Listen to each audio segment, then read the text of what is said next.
네, 법정 스님이 사랑하신 책 중에 나락 하늘 속의 우주, 무의당 장일순의 이야기 모음입니다.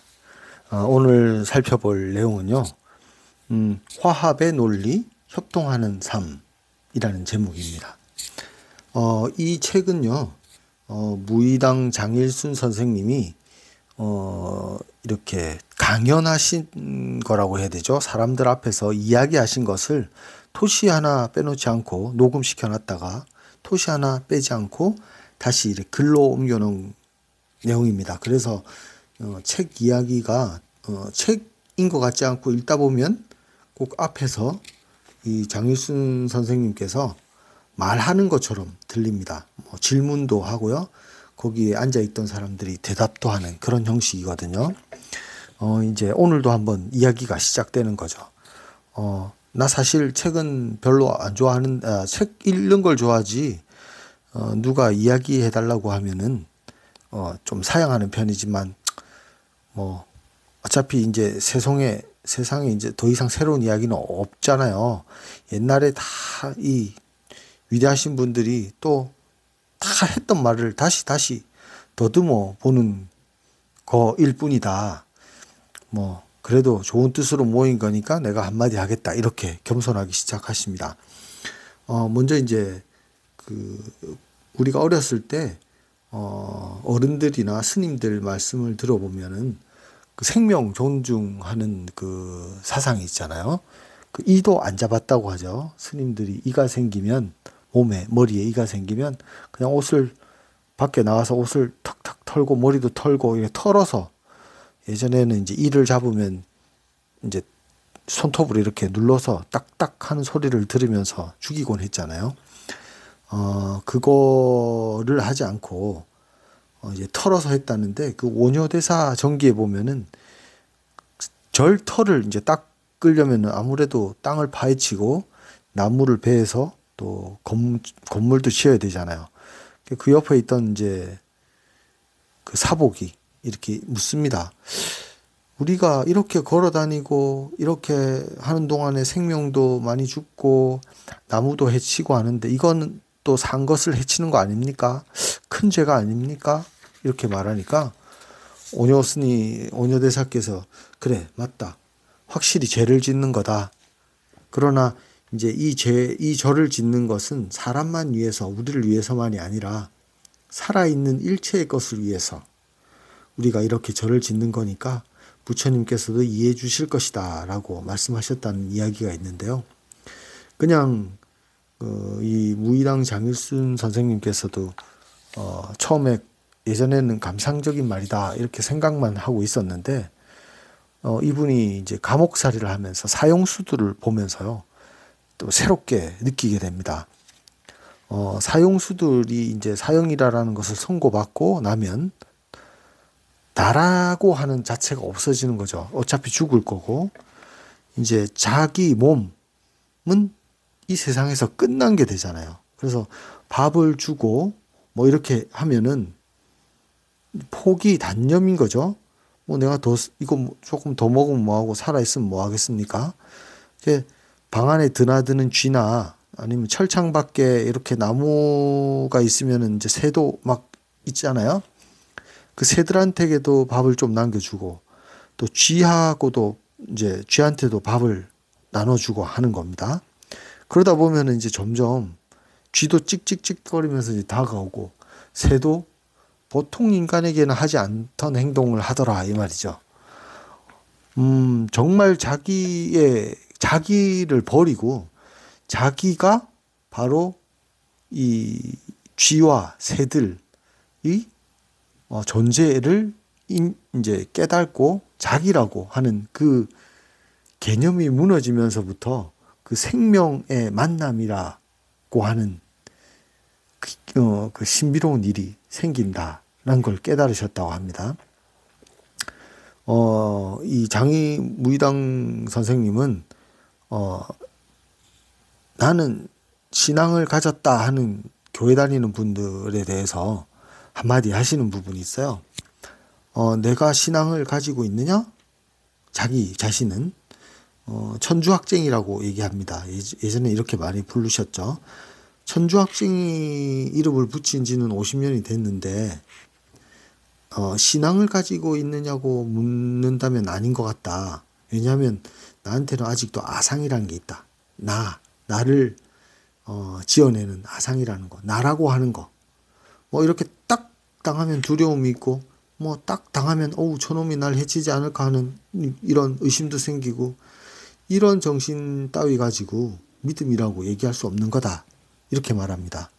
더군다나 이제 우리 자식 잘 되게 해주세요. 뭐 출세하게 해주세요. 뭐 이따위 정도 가지고는 믿음의 차원이 아니다. 이렇게 말합니다.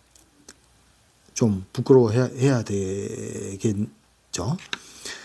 그리고 예수님 그 성경에 이런 얘기가 있는데 예수님이 베드로에게 무리를 걸어서 본인처럼 걸어보라고 얘기를 하시는데 베드로는 가다가 물에 빠지죠. 그 믿음이 약한 자가 됩니다. 스승님의 예수님의 말을 믿지 못하고 결국 의심에 물을 걷지 못하고 빠지게 되죠. 거기에서도 바로 자기라고 하는 것과 세상이 일체된다는 것을 이해하지 못했던 거죠. 그리고 왜 이런 또 장순 선생님이 이런 얘기를 했냐면은 생명이라고 하는 것은 아까 그 사형수 이야기, 베드로 이야기, 그 다음에 그 자기의 신앙 이야기 마찬가지입니다. 생명이라고 하는 것은 하나다, 둘이 아니다. 보이진 않지만 하나다. 둘이다 이렇게 말하면 너와 나 이렇게 갈라지는 건데 이 생명 우주 현상, 자연 현상을 보면 절대로 이걸 나눌 수가 없다. 너나 나나 이런 부분이 나옵니다. 되게 이제 철학적인 말인데요. 너다 나다 이렇게 생긴 이것은 이제 결국은 죽게 돼 있다. 그러나 절대의 세계는 영원한 것이다. 이것을 이해하는 것은 정말 쉬운 것은 아닌 것 같습니다. 법정 스님이 사랑하신 책 중에 에크하르트 톨레의 그 나우 행성의 미래를 상상하는 사람들에게라는 책이 있거든요. 이 책을 보면은 조금 더 체계적으로 그 아상 나에 대한 것과 그 다음에 그 에고에 대한 이야기가 잘 나와 있으니까요. 이 부분은 그 책을 조금 참조하시면 좋겠고요. 여기서 이제 장희순 선생님은 그냥 쉽게 얘기하십니다. 그 조금 도 닦으신 분처럼요. 그래서 이제 어느 정도 귀가 있어야 알아들을 수 있게 되지 않나 싶은데 어쨌든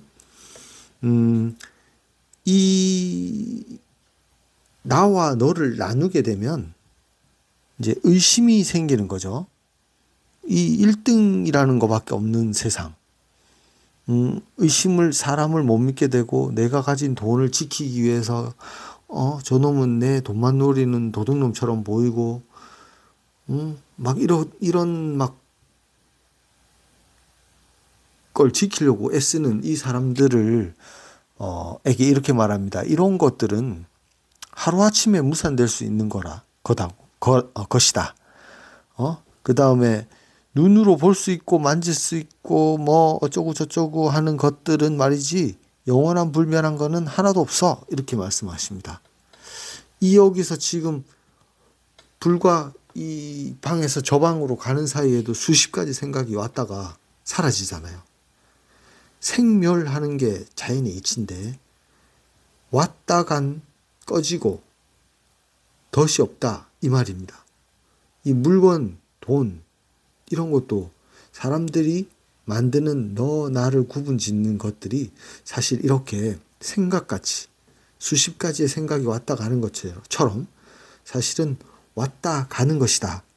의미가 없다. 이렇게 말씀하십니다. 그러면 이제 어떻게 해야 되냐. 누가 뭐라고 하든 이 길을 갈 수 있겠다.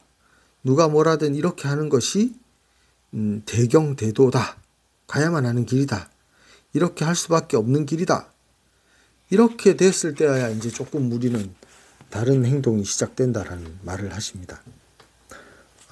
일체의 존재는 하늘과 땅, 우주와 분리해서 이야기할 수 없다고. 그럼 그런 자격으로 봤을 때 일체의 중생, 풀이라든가 벌레라든가 돌이라든가 그거와 나와의 관계는 어떤가? 동격이지요? 동가다 말이야. 이렇게 말씀하십니다. 그런데 이건 더 아름다운 거, 이건 고귀한 거, 이건 좋은 거, 이건 나쁜 거, 이런 건 누가 정하느냐? 사람의 오만, 사람의 횡포가 정한다고 말합니다. 그런데 오늘 이 시점에 와서 자기 횡포를 포기하지 않으면 이 우주는, 인간의 미래는 끝나는 거 아니냐고 말씀하십니다. 지금이 어떤 시기냐면 이거 도저히 이런 시기로 하면 안 되는데, 땅이 다 죽지 않겠나? 자연이 다 고갈되지 않나? 이런 식으로 우리가 살고 있다고 뭐 이렇게 걱정하는 이런 시대에 이분은 이제 땅부터 이제 회복되어야 되지 않나, 이렇게 말합니다. 그러시면서 이제 예수가 한 말 중에 버린 돌이 모퉁이의 주춧돌이 된다, 이런 말이 있는데, 이 말을 가지고 와서 잘난 사람들이 아니라 어떻게 보면 여기 자기 본인뿐, 그 장유순 선생님뿐만 아니라 그 자리에 있던 사람들이 뭐 대통령이나 뭐 유명한 벼슬아 씨에 비해서는 아무것도 아닌 무지랭이지만, 이런 무지랭이가 버려진 돌이 주춧돌이 되는 그런 사회를 우리가 만들어 가야 된다라고 말씀하십니다. 이 장유순 선생님은 그 한살림 운동으로 유명하시거든요. 한살림 운동에 대해서는 또 다음에 얘기하도록 하겠습니다. 어쨌든 이 운동을 하시면서 이제 그것을 행동으로, 지금 여태까지 말씀해 오셨던 것을 이제 행동으로 옮기신 거죠. 본인 자신도 쉬운 건 아니다, 이게. 왜냐하면 이제 뼛속까지 이제 틀어박혀 있던 이 습관, 그 다음에 물들여져 있던 사고방식들이 깨는 거는 쉬운 건 아니죠. 그래서 자기 자신도 수십 번 넘어지고 하면서도 다시 일어나고 하고 있다라고 솔직히 말씀하십니다. 이제 우리 미국 얘기를 하시면서, 미국이, 사실 많은 나라들이 미국을 따라가게 되잖아요. 이게 요즘 신문화의 대표 주자인 거죠. 그 미국이 했던 시행착오들을 그대로 따라하면서 똑같은 모습으로 발전이라는 이름을 따라서 이루고 있습니다. 하지만 그 미국 사회에서 가장 먼저 일어났던 그 행동에 대한 반사 행동, 뭐 히피 문화라든지 뭔가 이건 아니라는 걸 인지하고 느끼게 되는 것도 미국이 먼저다, 이 말이죠. 그런 예를 드시면서 우리는 이제 우리 아이들의 이 학교 공부만 똑똑하게 하고 잘하고 어른들에게 고분고분하고 뭐 또 어느 회사에, 좋은 회사에 가서 시험을 잘 쳐서 또 1등하고 명문대 가서 뭐 돈 많이 벌고, 이게 해결이 안 된다, 이거 가지고는. 이런 문제들이 물처럼 돼야 된다라고 말씀하십니다. 물처럼. 그리고 경쟁에는 협동이 없다. 서로 이 경쟁 자체는 네가 이기나 내가 이기나, 이긴 놈만 다 가지고 진 놈은 아무것도 안 되는 이런 세상을 산다는 것은 결과적으로 이긴 놈한테도 좋은 게 아니다. 양반도 종놈이 있어야 이제 양반 노릇하는 건데, 저를 그렇게 만들어준 게 바로 종놈들인데 그걸 무시하면 저는 어디로 가? 뭐 이렇게 말씀하십니다. 백범 선생님 말씀도 하십니다. 사람들이 뭔가 이렇게 조금 남들보다 뛰어나다고 거기에 도취되지 말아야 한다. 이 당시에 이제 그 서윤복이 보스턴 마라톤 대 1등을 해가지고 막 난리가 난 거죠. 세상 사람들이. 세상에서 제일 빠른 사람들이 조선인이다, 한국 사람이다, 이런 얘기 때문에 들떠서 애들이고 어른이고 막 전부 다 뜀박질하고 1등 했다는 거 가지고 막 이 세상이 난리니까 백범 선생님이 말에 비하면 그거 뭐 빠른 것도 아닌데 사람이 뛰는 한계에서 조금 더 잘 뛴 거 가지고 뭐 그렇게 도취되고 있느냐. 진짜 우리가 해야 될 것은 어려운 시기에 어떻게 성실하게 생활을 나누고 서로 아끼고 또 전 세계 사람들이 봤을 때 이 땅 사람들이 사람답게 사느냐 하는 그런 일이 지금 우리가 해야 될 일이 아닌 거냐, 일이지 않겠느냐, 이렇게 백범 선생님이 말씀하십니다. 그리고 김일성 통일의 문제도 얘기하는데, 적대관계, 죽일 놈, 우리가 이겨야 된다, 이런 것 가지고는 해결이 안 된다. 비적대적인 관계에서 이 적대적인 관계를 해결해야 된다. 저 새끼가 있으면 내가 죽고, 그러니까 저 새끼는 죽여야 돼. 이 비록 요즘 많이 듣는 말이죠. 정치적으로 이런 말 많이 쓰시는데 예전에는 종교적으로 이런 말이 많았다지만 이렇게 말씀을 하면서 이렇게 서로 죽이고 이 적대적인 죽여야 되는 이 원한을 가진 이런 방식으로는 해결될 게 하나도 없다. 라고 말씀하십니다. 너도 나도 잘 사는 방법을 찾아야 되는데 이게 이제 서양 사람들이 말하던 경쟁 또는 뭐 누가 옳고 그른가를 따지는 거 이런 거 가지고는 이제 더 이상 안 된다. 뭐 역사가 그것을 말해주지 않느냐 이렇게 말씀하십니다. 여기 이런 부분이 있거든요. 네가 있으니까 내가 있고 내가 있으니까 네가 있다고 하는 같은 인정 속에서 문제를 풀어가는 방법으로 해결해야 될 거 아니야. 그런데 그것은 인간들끼리만 아니라 자연과의 관계 속에 있어서도 네가 있으니까 내가 있고 내가 있으니까 네가 있다고 하는 안목이 있을 때 되는 거라. 그럼 우리가 앞으로 일상생활에서 뭘 제거하고 가야 되는 거냐? 사회적으로 대접받는 출세하는 그런 것에 연연하지 말자 이 말이야. 또 손해를 본다, 입속 본다 그런 거 계산하지 말자 이 말이야. 이거 참 말은 쉬워요. 나도 못하는 얘기를 그렇게 돼야겠다는 거예요. 나도 현재 그렇게는 못해요. 예수님이 오면 와도 교회의 고개를 돌리지 않을 거예요. 교회 고개를 돌릴 것 같아요? 담이 그렇게 높아가지고 부처님 오시면 말이지 이게 뭐요? 뭐 이런 것도 있는가? 그럴 거라고 라고 말씀하시는 목소리가 들리는 듯합니다. 옛말에 노자도 그랬고 장자도 그랬다고 하시면서 거짓된 인사를 하지 말라. 여기서 인사는 이제 사람을 자리에 앉히는 거 말하죠. 거짓된 인사를 하지 말라. 잘났다고 하는 사람, 공부 많이 하고 슬기롭다고 하는 사람을 갖다가 드높이면 세상 사람들이 서로 치고받고 그런다. 이렇게 말씀하십니다. 그리고 아는 놈에게 일을 맡기면 세상 속이는 도둑놈이 된다. 이렇게 말씀하십니다. 뭘 안다고 껍적거리는 놈이 일을 꾸미고 입속을 따지고 전부 이렇게 하다 보니까 바보 같은 놈은 전부 잃게 되지 않느냐. 라고 말씀을 하십니다. 노자는 특히 이제 노자 이야기를 하시는데요. 세상이 현명하다고 하는 사람을 숭상하지 않는다. 라고 말씀하시고요. 잘났다고 하는 사람들을 존경하지 않는다. 여기 좀 이렇게 말을 하세요. 잘났다고 하는 사람들을 존경하지 않는단 말이야. 그 새끼들은 결국 야바위 친단 말이야. 백성들 착취하고 백성들이 살아가는 거를 갖다가 전부 똥창에 갖다 놓고 그러고도 멧돼지는 아주 잘 산다 이 말이야. 그리고 요새 문제가 뭐냐?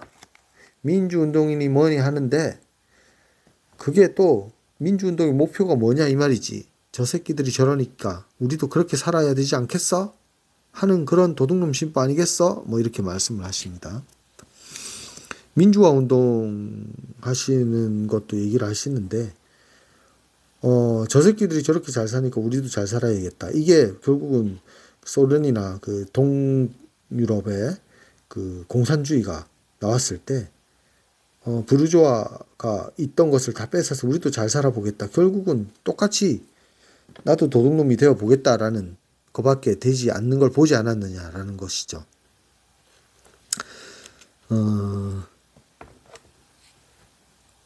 이렇게 말씀하십니다. 가치의 설정만은 조금 어려운 말이긴 한데요. 천천히 한번 읽어보겠습니다. 가치의 설정만은 물질의 가공과 생산자가 조작한 그것 속에서 설정하지 말자. 그리하여 이 물질과 이 자연의 원래 모습으로 돌아가서 생활하는 방법을 도출할 적에 전체가 건전해진다 라고 말씀하십니다. 네, 그리고 또 한 가지 중요한 것, 기업가들이 생산한 것을 자꾸 소비해 주어야만 자본주의면 자본주의, 사회주의면 사회주의가 돌아가니까 소비가 미덕이라 하고 말하는데 이제 그것도 아니다 라고 말씀하십니다. 물질을 너무 낭비하면 우리 후손들이 미래에 살 수 없으니까 그래 가지고는 안 된다. 그러니까 알뜰한 것, 물자에 대해서 알뜰하게 생각하자. 전략하며 생활하자. 그것은 누가 비웃더라도 좋다. 이렇게 말씀을 하시면서 아끼라고 말씀을 하십니다. 석유, 그게 기름이 됐든 종이가 됐든 재생할 수 있는 건 다시 재생하고 아낄 수 있는 건 아끼고 소비를 많이 하자가 아니라 아껴 쓰고 덜 쓰자라고 말씀을 하십니다. 한살림운동에 이런 내용이 있을 것입니다. 마지막으로 이렇게 정리를 해주시면서 하신 말씀을 그대로 읽어보겠습니다. 그렇게 해서 우리의 문제, 문화의 문제, 문명의 문제가 어디에 문제가 있는지 다시 반성하자 이 말이야. 그런 물자 하나하나는 거기에는 모든 자연의 움직임이 역사하시는 동시에 인간의 노력이 피와 땀이 함께한다 이 말이야. 그러면 그걸 어떻게 함부로 낭비하냐 이 말이야. 함부로 버리느냐 이 말이야. 그렇게 되면 결국 자기 소멸이 될 수밖에 없는 거지요. 일체의 조건이 나를 있게끔 해준 것이지 내가 내 힘으로 한 게 아니다 이 말이야. 따지고 보면 내가 아닌 거지. 그것을 알았을 적에 생명의 전체적인 함께하심이 어디에 있는 줄 알 것이고 우리가 연대관계 속에 유기적인 관계 속에 있으면서 헤어질 수 없는 관계 속에 있으면서 그러면서 투쟁의 논리가 아니라 화합의 논리요 서로 협동하는 논리라는 그런 시각으로 봤을 때 비로소 우리가 존재할 수 있다고 하는 새 시각 속에서 우리 한살림 공동체의 이야기도 될 수 있겠지 라고 하십니다. 네, 오늘 무의당 장일순 선생님의 이야기는 여기까지 하도록 하겠습니다. 감사합니다.